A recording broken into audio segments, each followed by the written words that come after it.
Hello everybody, welcome to the festive season of Between These Spreadsheets with me, Stephen Munger. Today my guest is Colin Manford. Hello Colin. Just in case you haven't heard of Colin, Colin's the less well known, only slightly less well known, but much better looking and far more talented younger brother of Jason. So, nice. Do you like that intro? Yeah, there was a lot going on. I'm still trying to work out if it's an insult or a compliment. No, definitely. Look, I've heard more of your jokes than Jason's. There we You've go. had me in stitches for the last half hour where our competent crew have been setting this up. Yeah, I would just like to say that the crew here in the studio are fantastic. Yeah. And they're really good at what they do. Yeah, except one of them. Yeah, let's not name any names because he keeps starting, doesn't he? Yeah, well, luckily I can't catch him in the eye because normally when I do it's very scary. Yeah, I find that as well. He's looking at me now, so I'm going to look at you instead of the camera. But between the spreadsheets, it is a business show, and a lot of people watching this have small businesses, and we've not just invited you on, which thank you for coming, just because you're a talented and accomplished comedian, but also because you're a businessman. Yes. And you've run various different businesses through, sometimes they're up, sometimes they're down. So just start off with, you have a business called the Manfords Comedy Club. So Manfords Comedy Club, something me and Jason, well it's more now, I've kind of taken a full backseat on it, but Okay. it's, the comedy club's, it's been an interesting journey with that one. Yeah. It can kind of, and you'll know yourself in business, we learn a lot of lessons, very expensive lessons Small ups along and the downs, way. isn't it? Yeah. But it was, I think the journey has been fantastic. It was kind of, so I think the comedy club's now 7 years old, so they've been going okay. quite a long time. Yeah. But originally it wasn't Manfords Comedy Club, so it was just me on my own. Because the story is interesting. It kind of is. People think because I'm a comedian this is a made-up story, but it really isn't. I was booked to do a stand-up tour in Turkey. Okay. It was meant to be a few months in Turkey, really good money. We were dead excited. We got out there. The tour was being run by a crazy Yorkshireman. Okay. Like genuinely, the guy was taking Prozac and beta blockers at the same time. That level. Okay. And he was from Leeds. Explains it all. I had it all in, so that made me feel uncomfortable. And his business partner was in the Turkish mafia. Oh, it's a Turkish man. The Turkish mafia. So yeah, the combination wasn't that exciting to me. And we was out there. It was three of us. It was me, a friend of mine, Matt Price, and a comedian called Dave Thompson, who was Tinky Winky in the television. Okay. So Okay. all of it just sounded like a. Next time you see him, could you get his autograph? Not for me, of course. Yeah, of course. Okay. Yeah. And so we kind of did this tour, and it was awful. It was failing from the start. Instead of taking the blame, they blamed the comedians. They sacked Tinky Winky on the first day. Poor Tinky. I mean, it's his own fault. He ended up doing a joke about tantric sex in a child-friendly show.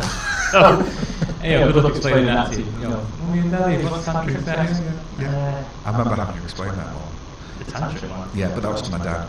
Yeah. It wasn't too bad. Yeah, I mean, I've always got my head around what tantric is as well. So, so then it just me and Matt, and then we continued to fail. They weren't paying us. Yeah. And it was quite horrible, really. So eventually, I got sacked off the tour. I got sacked by this a Turkish mafia guy. Sat me down and said, "Listen, Colin, you're off the tour. Yeah. You can hang around if you want, but bad things will happen." And I'm like, "All right, mate. Yeah. I'll fucking But fight you're a on." comedian. What worse things can happen? Yeah, I just don't. Oh, you could become an accountant. Yeah, or get back to my villa and Yeah. find Tinky Winky's head in the bed. Oh, yeah, Just kind of send a message. Not giving head in your bed. Oh, I can't say that's the kind of show, isn't it? You can delete Oh, that. thank you. Yeah. I don't judge. So we kind of I got home and I had this moment of going, I don't like the fact that someone else had my kind of livelihood in their hands. I'm relying on other people for my money and my kind of income. So, and I was really bitter and angry towards this company. Okay. And they called themselves Spotlight Comedy. So I thought, you know what, I'm going to show you how to run a comedy club. Right. And I'm going to create a name similar to yours Yeah. in order to do it. So I created a company called Flashlight Comedy. Okay. And I found a venue in Huddersfield Sports Centre. Yeah. It's the first time I've kind of gone at it on my own, because up until that point my comedy career I was enjoying it, but I was partying hard. I was drinking every day. Yeah. My weight was out of control. I was just, but I had no cares in the world. Whereas this kind of grounded me and went, I need to sort my life out now. So I kind of did this gig, and it was £15 a ticket, and I've sold 600 tickets. And the lineup was me, Brendan Riley, Jack Carroll, who did Britain's Got Talent, John Thompson from the Cold Feet, the Fast Show and stuff. Right. So, and I worked so hard. Like I worked so hard on it. And again, I learned, even in that one gig, I learned stuff like, because towards the end I thought, when you had that final push, I'd sold so many tickets, and I went, but I want to sell more, because the capacity was like 800.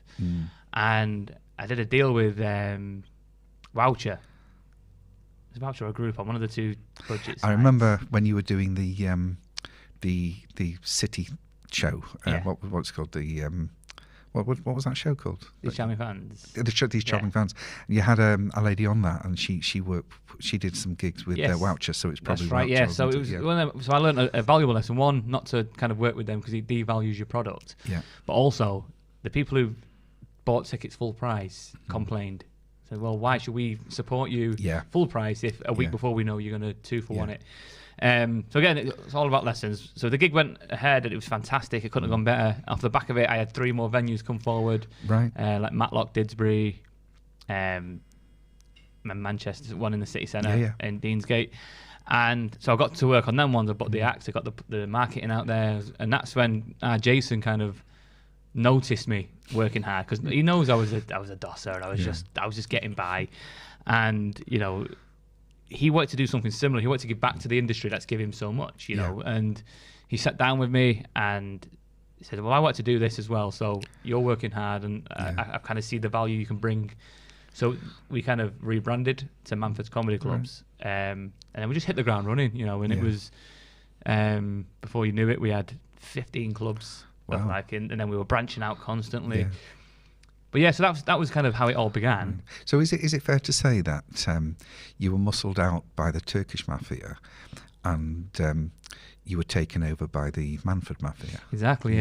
But as a businessman, it's not about ego, is it? No, if your business is making money, because that's what I had a few people, like even my mum. She'd be like, when people are going, "Oh, it's Jason's club, isn't Jason great for what he's doing?" And I'm like, "Yeah, of course he is." But it was your club. Yeah. So my mum is like, "It's great that Jason's getting the praise, but you started it." And I went, "It doesn't matter." Yeah. Because in business, it's about the business. If someone thinks something and they're still paying the tickets, then that's fantastic. No, it is about the business. Is that the lesson that people can take from this? I think so. Yeah. In order for a business to succeed, in my opinion, you can't have ego, because once ego creeps in, you'll make the wrong decisions. Yeah. And it's that kind of cutting your nose off to spite your we face. have this so many times, so many conversations. That disease of the brain, the ego, it stops everyone doing anything properly at the very least. Yeah. Well, that's it. It's awful. It's different as a comedian. Ego's a big part of it, because you want to be the guy, the funny guy, and but in business, no, you can't. I tried stand-up comedy once. Okay. I got up and people started screaming at me to put my clothes back on. So I've never done it since. We've all got naked on stage. So you're working at the moment. You've got a new project. Is it the Virtual Tavern? So the Virtual Tavern is. So it's not my business. I'm kind of on board with them. Yeah.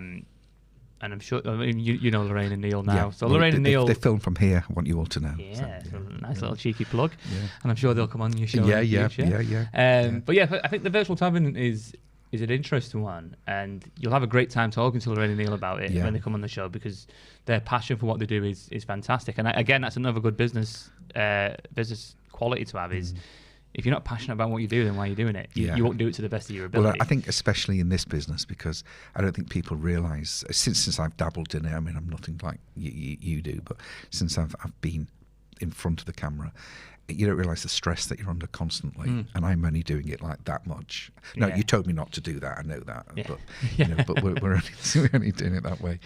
So you're enjoying your because you did spin the wheel the other night. Yeah, so I'm enjoying my role with the Virtual Tavern. It's kind of the fact that Lorraine and Neil, and I'll only do it quickly because obviously it's their story to tell, but to grow a private Facebook group to 41,000 and have this big engagement of 37,000, it's stunning, really. It is. So when they approached me to kind of just jump on board and help with kind of my contacts or what I can bring to the table, then that's what we did. And again, it's a business decision. We sit down, and for me, it's nice to kind of be that person who kind of is in the background. Yeah. Because normally when it's your own business or when I'm performing, it's kind of you're the face of it. Yeah. Whereas the Tavern's a brand now, and Lorraine and Neil are the face of that one. People know them. They like the landlord and landlady characters. But then it's networking as well, isn't it? It's putting people in front of other people. So by introducing the Virtual Tavern to yourself and Hayden and the guys here, and then suddenly we got together and we did that quiz and the play your cards right. And through that, more people come forward and we have sponsorship deals coming in. And for me, I like getting in at ground level. Well, McDonalds are now interested in taking you a bit further. Yeah, so McDonald's, again, it's networking. It's fine. It's what's the great thing about social media, that kind of came from, and that's why I like surrounding myself with people who are business people because, so Jason did a tweet. So recently, Nana Manford is 97 next week, and she's a stereotypical old woman. She likes the McDonald's. Yeah, I don't eat pasta. It's foreign food. It's that kind of level. But it is, isn't it? Though it's Italian. Yeah. So I got her a McDonald's breakfast. I got her like the egg muffin meal. I love that. And she called she calls it an egg burger, and I had to kind of decant the tea into a china cup and put a sweetener in and stuff. But Jason did a funny tweet about it. Yeah. And then someone just asked, what does she get? So he then tagged me into it. Yeah. It's this butterfly effect, isn't it? So I just kind of replied to that tweet, exactly what I just told you then, the egg burger, this, that, and the other. McDonald's then tweeted saying, we'd love to get you and Nana Manford a breakfast on us. Yeah. So then I contacted Lorraine and Neil and said, McDonald's, I know you were looking for a sponsor for one of the segments. Yeah. What do you reckon? So then I kind of reached out to McDonald's, see if they would be interested. They were. So then I threw that over to them. That's my bit done. Yeah. And again, this is where I think it's good that no one has an ego in the tavern because it's not about who got what. It's I start this conversation, pass it on to Lorraine and Neil, who then take it on from there, and then they ran with it. It's all about relationships, isn't it? Of course it is, yeah. And so then off the back of that, they secured a sponsorship deal with McDonald's for Play Your Cards Right, which is the segment I was hosting. So then the ball gets thrown back to me to go back into that branch and see what we can get for the quiz. So the teamwork there was fantastic, and so the tavern, it has been a joy to kind of work with because it's a common goal and everyone's really working hard. It's amazing. It's a message I keep putting across to small businesses that today more than ever, not just because of the COVID, but today more than ever, network, communicate. I mean, for years I've sort of like been one of those guys behind the scenes, orchestrating the way the businesses work and how they run and taking on accounts and stuff like that. But the people that are out there every day pushing and hustling and this is why I like the people in the entertainment business. I like people like yourself who are just magnets for attracting people. So put a businessman together and a talent and artist, and you could develop quite a nice business. I think so. Yeah, it's that kind of the beauty of collaborating as well is people have got so many different strengths that you can bring to the table. Yeah. But networking is key, and it's something I enjoy. I enjoy meeting new people. I like kind of exploring what everyone's got, and you can grow. You can grow from there. No, you can. It is these days. It's all about collaboration. It's all about working with people, and I see that more and more as we've been involved in this type of community.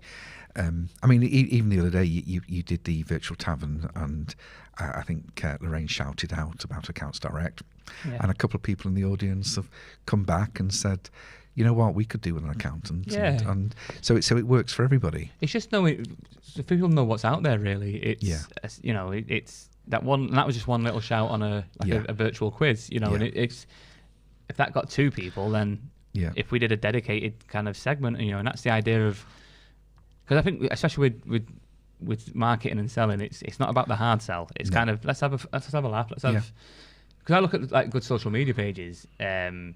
And the best ones for me are the ones who don't reference what they sell. No. So like Paddy Power, for instance, they just have so much fun with what they do. Yeah. I mean, we know what they are. Yeah.